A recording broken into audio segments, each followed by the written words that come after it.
Welcome to the Backpacking Podcast, brought to you by Outdoor Vitals. I'm John Kelly. With me always, Jeremiah Stringer, the king of Kentucky backpacking. It's always hard to get that point right because I have to point the opposite direction. Like if you're watching the video, when I do the intro, I always point at Jeremiah. But like on my screen, Jeremiah's over here. But to I never know that looks wrong. So yeah, so there's that.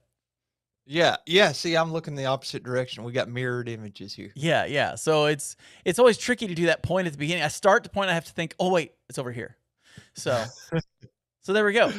Jeremiah, how you doing, man? I'm doing great. I did want to mention Outdoor Vitals, our title sponsor, makers of Performance First Ultralight gear. They are having a sale coming up. We'll tell you more about it next week. But for right now, we wanted to highlight the Skyline joggers. Air out those crotches, folks, on the trail. You don't want the swamp crotch. You got vents all along that area, as well as 3 pockets. And they're nice and light and fluffy at only 6.5 ounces. And they move with you really well. Like if you're hiking, they're fantastic because they don't bunch up on you. They don't hold you back. They're really comfortable, really well made. I do want to say an early happy birthday, about 2 weeks early, to Outdoor Vitals. They're turning 10 years old, man. Oh, congratulations. 10 years old. It's a long journey. It's an amazing first decade for the company, man. You talk about just really getting it together in a short amount of time. Yeah, we know they made it whenever they started sponsoring this podcast. You know that. We're the metric. We're the metric for how far you've made it. And you've came far, kid. Yeah, listen, Joe Rogan called me the other day and was asking for tips on how to podcast. And let's just say his show's been better ever since. So anyways, Jeremiah, let's talk about our topic for today because we got a great one. This is a great one.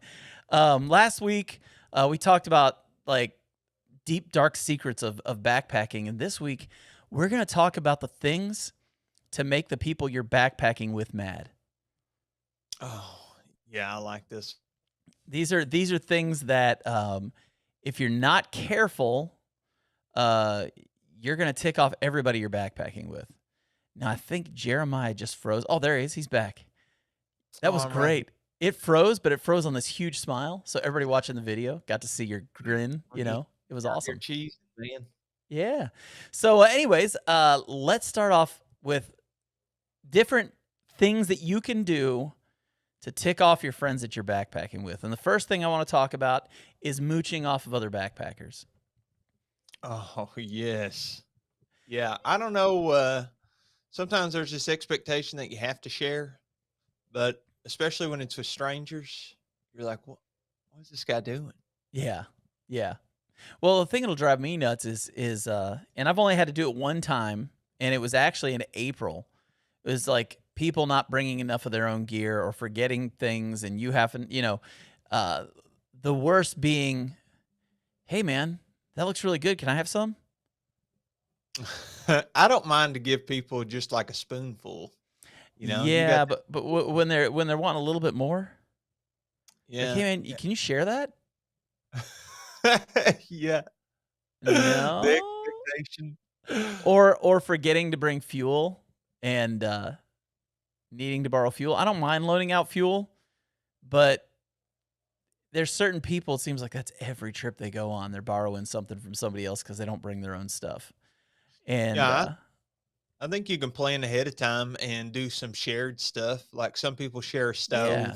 Like one person carries the stove, one person carries the fuel because they're backpacking together for the weekend or whatever. And also you can trade. Something I found out my very first trip was we were on the AT and we were doing this section 40, 50 miles through the Smokies. And I was meeting these thru hikers, and I had, I was there for just a weekend hike. So I had all this heavy food, and they love to bargain with you. Dude, there's some stuff they can't get their hands on, and then you happen to have it on you, and you're 20 miles into the woods, and you're like, yeah, what would you trade me for this Snickers bar? You can get some good stuff, man. Oh yeah, and if you know how to do it right. I mean, Ryan Trahan from YouTube, he started out with a penny and bought a house after walking across the United States. So I mean, if you know how to trade up, man, you can make out really well. Yeah, I watched a bunch of his videos, and I really like them. I do too. And I do too. him doing the penny challenge, like he was trying to deliver a penny from the West Coast all the way over to Carolina to Mr. Beast, and it's insane, dude. He grabs a penny and then sells it, trades it for a pen, and then that for $1, and then goes and buys a pack of water and sells those for $1. Just out there hustling, bro. Yep. It just goes to show you can do a lot of things if you're willing to put in the work. And that's with backpacking too. If you're willing to put in the work, you can bring your own gear. So, guys, stop mooching off people. Like, get a checklist and make sure you got your stuff when you go out there. Like I said, it's not a big deal, but when it ends up happening a lot, that's when you start irritating your friends and you stop getting invited on trips. So, yeah, this yeah. whole well, I guess the last 2 weeks have been the negative backpacking podcast. We're complainers. But yeah, we're talking about patterns here. Yes. It's no big Yes. deal if I'm on a trip with you and you're like, oh, pad thai, you got the new pad thai peak refuel. Let me try that, which I don't think that actually exists, but I don't think it does either. for this example, I'd be like, yeah, dude, you got to try this. This is delicious. Yeah. But So, if it's every time, like you said, yeah, different story. whole different story. Okay, number two on this list, and they Okay, why you progressively get worse. They progressively get worse. Like that's Yeah, I the had to easiest. look That's up. one of the easiest ones. But While the you next tell one, I got this blind in front of me. It's glaring my glasses. I'm gonna close it while you tell this. oh, Okay. that's fine. That's fine. The next one is the guy that you keep inviting on trips and he backs out at the last minute. Oh, dude, well, I've grown up a lot, and I know that people have legitimate excuses. Like, especially, I got the kid now, and so Yeah. sometimes life just gets in the way of your plans. But this used to be a huge pet peeve of mine when people would say they're going to do something and then they don't do it, because that's something I pride myself on. Right. Is if I say I'm going to do it, it's going to happen. And the backing out at the last minute, I get it. I get it if not it's a cool. legit excuse. Yeah, what are some illegitimate excuses that come to mind for you? I'll give you excuses that I've been given over the years. One of them being, I forgot to put it on my calendar, even though we had talked about it every week or I forgot to ask off work, or, you know, I'm really tired. It's been a long week. I think I'm gonna back out on this one. Yeah, It's dude, that's just the worst. those are excuses I've gotten. Typically the guys I backpack with don't back out, but occasionally they do. Occasionally they do. My buddy Yeah. Sean, who was going to do the Laurel Highlands Trail with me, he had a legit excuse. It wasn't a big deal there. Plus, he gave it to me weeks in advance. These are the people that back out in the last minute and who don't give you any warning. And then you've bought, like, in 2 different trips that I went on, I already paid for campsites. Oh, yeah, You that's know? pretty. You had skin in the game at that point. Yeah, and the other person didn't. And so then I was stuck with the money out of my back pocket for paying for campsites. So backing out at the last minute, man, don't do it. Unless there's I'll like tell you. a legitimate emergency, man. Don't do that to your friends. It's not cool. Yeah, you know who's backing out on me, and their excuse is injury. I'm not buying it. I don't think they're actually injured. I'm pretty sure it's a ploy because they just don't want to go on trips with me. But Mr. Backpacking with Jason, sir, everything that we had planned for July and August, this man, well, he backed out. That's What the a reality. failure. What a failure, man. Yeah, and I tried to get to the bottom of this fake injury. So we had him on the podcast for a long time. Actually, had to break it into 2 episodes. It's so long, hour Yeah. and 15 minutes. So if you want to hear that, you can go back the last few weeks and listen to Jason. Just I don't know, he's greasing the wheels there, I think. But yeah, but usually if he has to back out, he does at least give me a few days notice. The worst is like you're excited. This is like a punch in the gut, man. You're Yeah. excited You got everything packed up, ready to go. All the ducks are in a row. You've already went to the store. The last thing I do is go buy my food. I'll literally like write out my menu for each day, and then I'll do a checklist and make sure that I got everything. And then I'll go to Kroger and get whatever else I need. You done all that, and then you got everything. You got your truck packed, Yeah. and then you're supposed to leave in the morning. And then you wake up to that text. Hey, I'm not going to be able to make it. And I'm pretty adamant. I even text you and I'm like, hey, are we still good to go on this? Yeah. Or Yeah. notice or try to. So I don't know. It's all about being courteous, but that's the worst because it's like getting kicked between the legs because you're so excited. So Yeah. I got Yeah. burned a few times like that. And I was like, I got to stop getting so excited. So Yeah. excited. But then Yeah. that just brings you down a notch. Yeah. And so it's just not cool. It's not cool, people. Don't do it. Jeremiah, let's get to number 3. All right, number 3. So number 3 on this list, and this is one that probably bothers you and Jason more than anybody. And that is when somebody sets up directly next to you at a campsite without checking first. Can you share why this is, Jeremiah? Well, I think it all boils down to privacy. I think that is with a capital P. So sometimes quarters are tight It and just you is what have it is. to, Yeah. but you should still at least be courteous enough to ask. We're just asking for a little courtesy. Ask somebody if it's okay if I sit up right here. We don't want to hear you snore. We don't want to hear you fart. If we change clothes, we don't want you looking at us. If you're changing clothes, we don't want to look at you. we, we just want a little privacy. We want Yeah. to pee outside of our hammock and not hit your tent. Jason famously, I remember him and I having a conversation. He goes, "Brother, I love you because I'm not ever going to backpack right next to you." He goes, "You snore way too loud, man." He's like, I can't sleep next to you." Has your snoring gotten louder since you've It been cut? it actually has. My wife has said, no, there's nights like if I'm stuffed up or like, whatever, that's different. But typically she says the snoring's nowhere near what it used to be. I'm down 88 pounds at this point, and you lose 88 pounds, and it's amazing the things that don't happen the way they used to. Yeah, just literally a weight off your chest, man. Yeah. So, but that was in Michigan. We'd all gotten together and gone up to a Michigan hammock hang. It's years ago. I think it's 2019, 2020, something like that. I think that's where we met Miyagi for the first time. We hung out with Dan Becker. We hung out with Chad from UGQ. Like, it was a big event. And I was right next to Jason. On purpose? Well, I mean, it was where we were. We had to share a tree for our hammocks. Oh, dude. Or no, we didn't have to share a tree, but where we were at was we had to be near each other. Let's put it that way. Okay, So I've had to share a tree with him before, and he's okay with it if it's a have to. But that right there is gonna grind the gears. Well, it was so funny, man, because afterwards he goes, "Brother, I'm probably not gonna be able to backpack next to you." Well, the number one piece of gear for that situation is earplugs. Earplugs, yeah.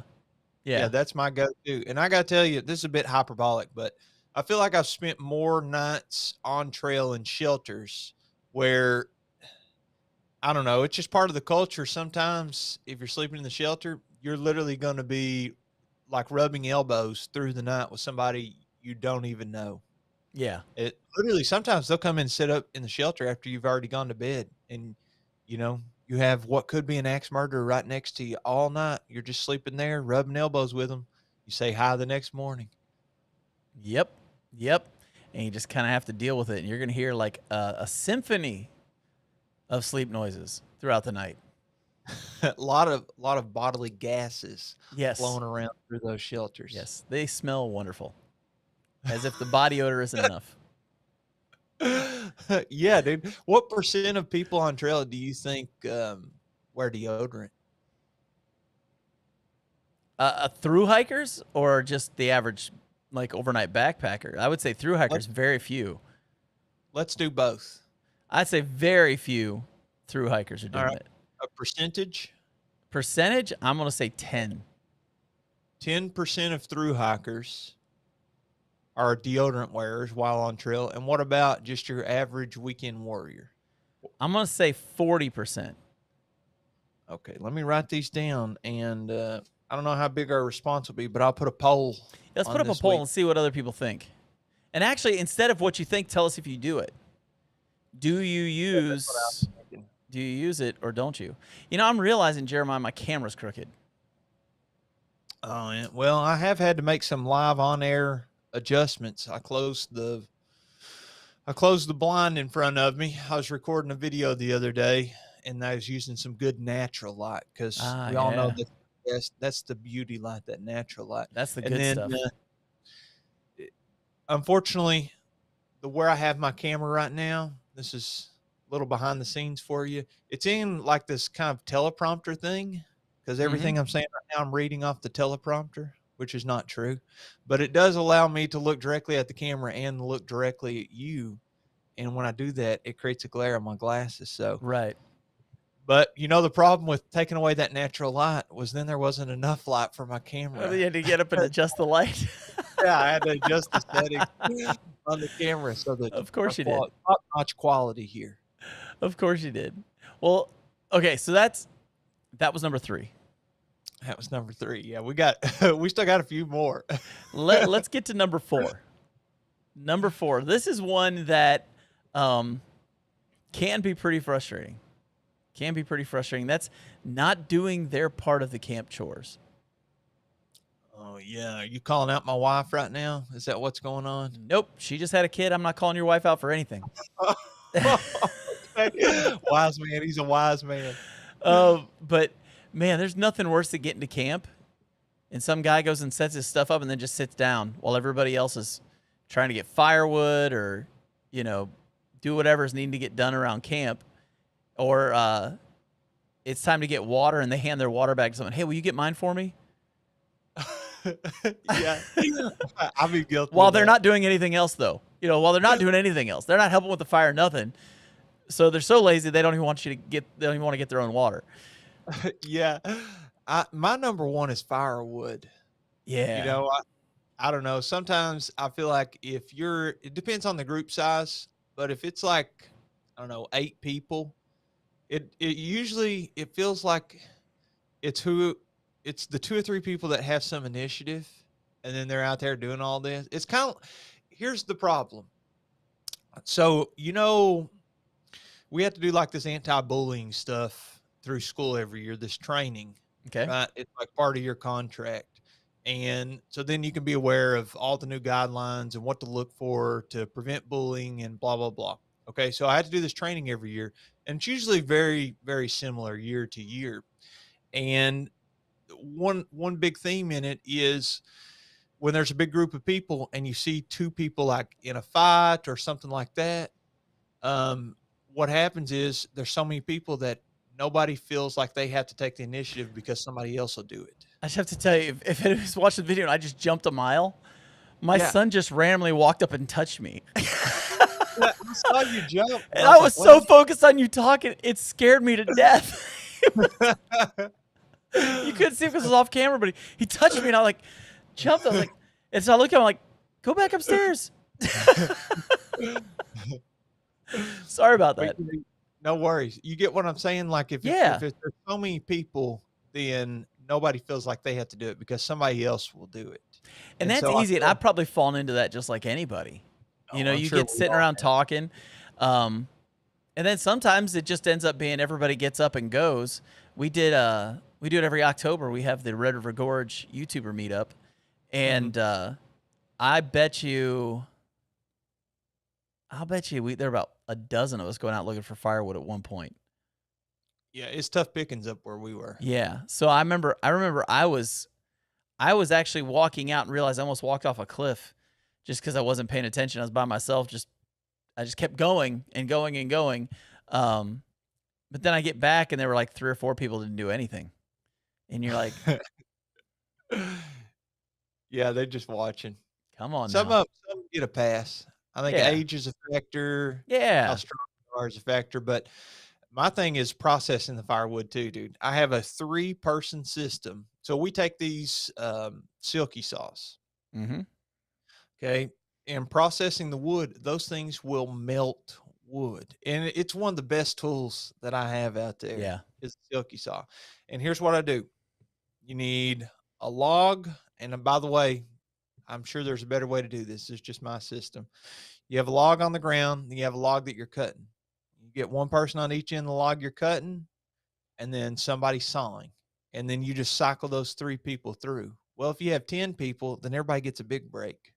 But if it sometimes it's just me and I got my foot on the log and I'm sawing with both hands, and I got people watching. Yeah. Yeah. Yep. You feel the pain. I could see it on I your feel the face. pain, but I've also been the guy watching, so I can't say too much on that one. I've been the guy watching as well.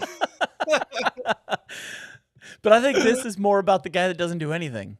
Like, who the moment they get there, it sets stuff up and they're done.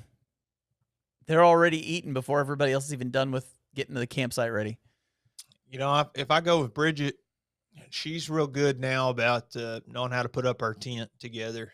But I tell her the only camp chore, if you'll do this, everything will be great. You go ahead and start cooking, and Oh I'll have yeah. everything done. And by the time I'm done with this, that food will be done, even if it's one of those 25-minute rehydration jobs. Oh yeah, yeah. Yeah. So I'll let her boil the water and do all that. I'll set up the tent. I'll air up the pads. I'll fluff up the sleeping bags. I'll tell you what I don't like doing is hanging the bear bag. I am a big advocate for, hey, bro, you already hung a bear bag. You mind if I just clip my food on yours? I And am right there with you on that one. I hate trying to throw that stupid rock sack. Because you yes, know how it is. oh, Sometimes you nail it first throw. Sometimes you're like, that's right, I got this. Then the next time it takes like 7 or 8. And you're just starting to get annoyed with it. 'Cause you're like, I yes. can't get this stupid bag over that limb. So I'm seriously thinking just getting an earth sack and calling it a day. Tie it Yeah, to the you side of a could do tree that. and move on. Or you could get you one of the bear canisters. You could I hide don't that want to thing. carry a bear canister. You don't want to carry an 8-pound bear canister? Hex to the no. You don't either. No, I don't use one. But yeah, I'll also tell the person, if you're gonna let me hang this up here, you're probably more responsible than me, which means you're going to bed earlier than me, which results in you waking up before me. So if you don't mind, just take my food and put it by my hammock whenever you get yours in the morning, so I can make some coffee and not have to get out of my hammock. Yeah. And that, know what they love. They love it whenever not only will you not hang a bear bag, but you also request for them to deliver your food to you. Actually, you know what? I should start asking if they can go ahead Hey, and make can me you a go cup get of the bear coffee. bags? Can you go get those for us? While you're at it, go ahead and make me a cup of coffee if you don't mind. Yeah. Hey, will you massage my feet after the coffee's done? Can you take your backpack and fan me lightly while I'm sitting here? What I need is one of those. You seen Elon's new robots? Yes. Yeah, I need one of those, man. He said On that the trail with you? yeah, I need one of those. Does that count towards base weight? I think it would subtract your base weight. In fact, if you get tired, maybe the robot will just carry you. Like, I'm tired. Can you just carry me these last 4 miles? He'd be like, yes, I can carry you. And then he puts you on his back. Nice thing is, if you need extra batteries, they can carry their own batteries. Oh, no, that's smart. That's So, really smart. just saying, just saying. So yeah, guys who don't do their chores, not Are cool. there any Not other cool. are there any other shared chores besides the ones we've named that come to mind? I mean, we said water, we said firewood. Those are Usually probably the those are big ones. Yeah, usually those are the biggie because most of the other stuff you're kind of responsible for yourself.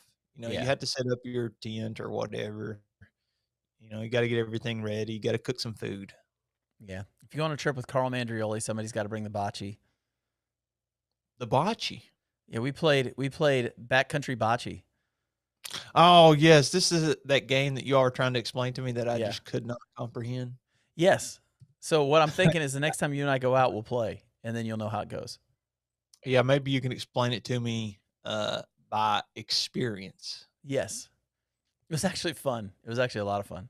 Okay, so next one on this list, man, and I'm gonna admit my first long trail for probably first 3 or 4 days, I was this guy.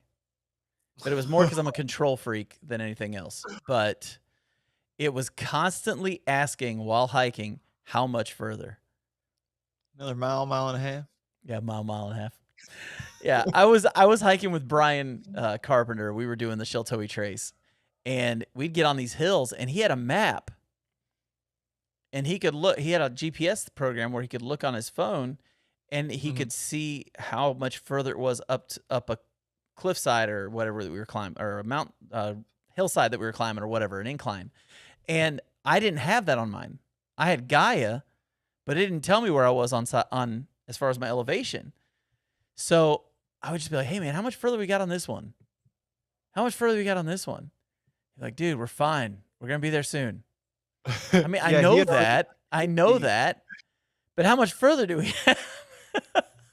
you're like the kid in the car. Yeah, yeah, yeah. "Hey dad, are we there yet?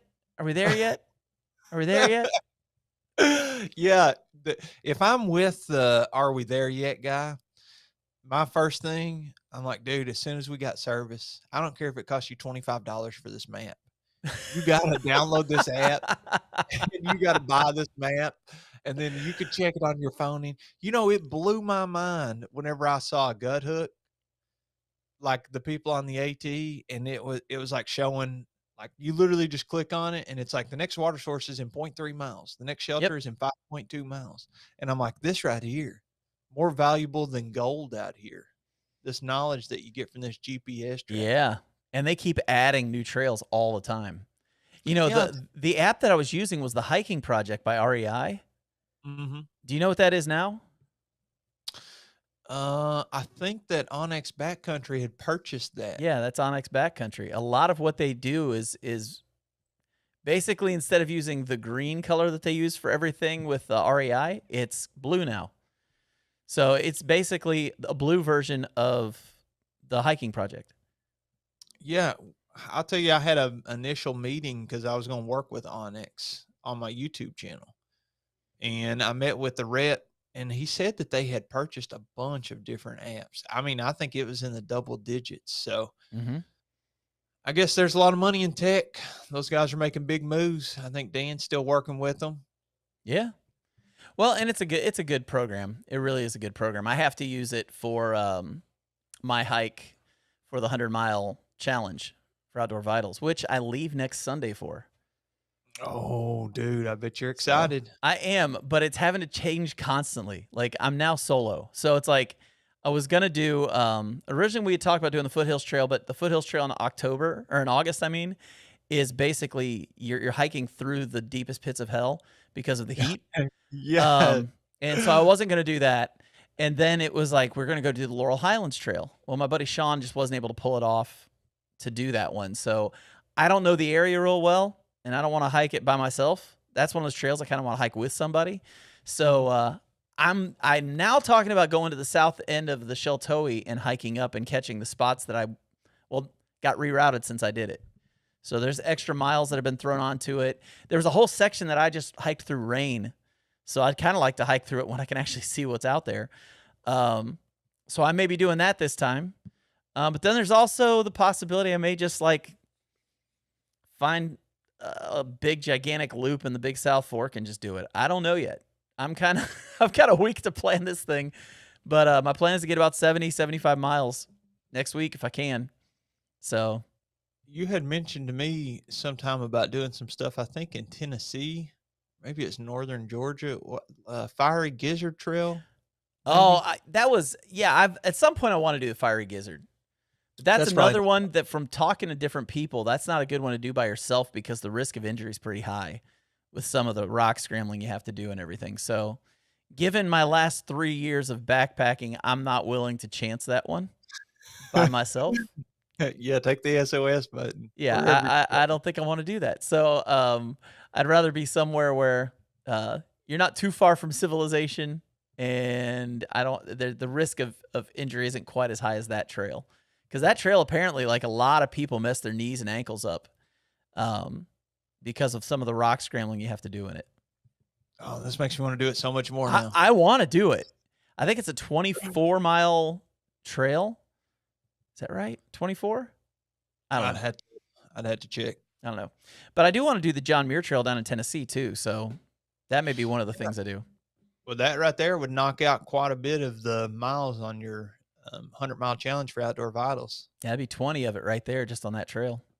Heavy bear country down there, I will tell you. Oh, yeah. Oh, yeah.